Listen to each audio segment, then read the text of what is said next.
கர்த்தருடைய பரிசுத்த நாமம் மகிமைப்படுவதாக. 10/2/2026 செவ்வாய்க்கிழமை, புதிய நாள், புதிய கால வேளைக்காக கர்த்தர் நன்றியோடு துதிக்கிறேன், ஸ்தோத்திரிக்கிறேன். இந்த நாளுக்கான கர்த்தருடைய வார்த்தை புலம்பல் 3ஆம் அதிகாரம் 25ஆம் வசனம். தமக்கு காத்திருக்கிறவர்களுக்கும் தம்மை தேடுகிற ஆத்மாவுக்கும் கர்த்தர் நல்லவர். The Lord is good to those whose hope is in Him, to the one who seeks Him. கர்த்தருடைய நாமம் மகிமைப்படுவதாக. ஒரே வார்த்தையில் சொல்ல வேண்டும் என்று சொன்னால், காத்திருக்கிறவர்களுக்கும் தேடுகளுக்கும் கர்த்தர் நல்லவர். கர்த்தருக்கு ஸ்தோத்திரம். இன்றைக்கு இருக்கிற ஆவிக்குரிய வட்டாரங்களில் காணப்படுகிற மிகப்பெரிய தவறாய் காணப்படுகிற ஒரு காரியம், கர்த்தருடைய சமூகத்தில் காத்திருப்பதற்கோ ஆண்டவருடைய பாதத்தை சமூகத்தை தேடுகளுக்கோ மனமற்ற ஜீவிதம்தான் இன்றைக்கு இருக்கிற ஆவிக்குரிய வட்டாரங்களில் காணப்படுகிறது. What they are telling, I am so busy with my work, I am engaged with my family, I am so busy with my job and studies. They have lot of reasons. ஏன் ஆராதனைக்கு வரல?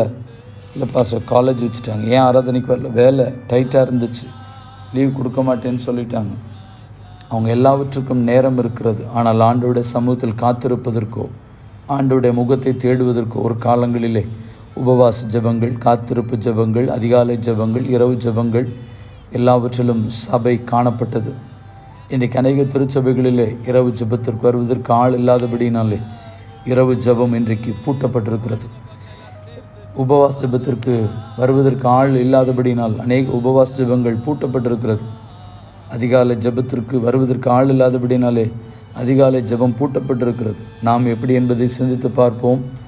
ஒருவேளை இந்த காரியங்களில் தவறுகள் இருக்குமே, ஆனால் நம்மை திருத்திக் கொள்வதற்கு முயற்சி செய்வோம். இந்த செய்தி குறித்து இன்னும் அதிகமாக இதே யூடியூப் சேனலில் ஷார்ட்ஸில் இல்லாமல் வீடியோ பகுதியில் சற்று அதிகமாக பேசியிருக்கிறேன்.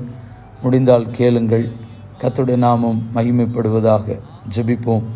பரிசுத்தமுள்ள நல்ல தேவனே, இந்த நல்ல நாளுக்காக நன்றி. கர்த்தரை தேடுவதற்கும் ஆண்டோடு சும்மில் காத்திருப்பதற்கும் அக்கறையற்ற சிந்தையோடு காணப்படுவதற்கு ஒரு உணர்வுள்ள இருதயம் உண்டாக கர்த்தருடைய முகத்தை நோக்கி பார்க்க தேட கிருபை பாராட்டும். அவர் சமூகத்தில் இருக்கிற ஆனந்த சந்தோஷத்தை பெற்று அனுபவிக்க கிருபை பாராட்டும். இயேசுவின் நாமத்தில் ஜெபிக்கிறோம் ஜீவனுள்ள நல்ல பிதாவே, ஆமென். வாழ்த்துக்களுடன் ஜெபங்களுடன் பாஸ்டர் ஜெபதாஸ். வாட்ஸ்அப் 9345353730. நேற்றைய தினத்திற்கான கேள்வியும் அதற்கான பதிலும். அவர்கள் உனக்கு விரோதமாக யுத்தம் பண்ணுவார்கள், ஆனாலும் உன்னை மேற்கொள்ள மாட்டார்கள். யாரிடத்தில் சொன்னது? கர்த்தர் எரேமியாவுடன் சொன்னது. எரேமியா 1:19.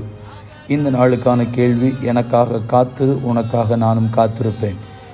யாரிடத்தில் சொன்னது? மீண்டும் தேவனுடைய வார்த்தையுடன் நாளை தினம் உங்களை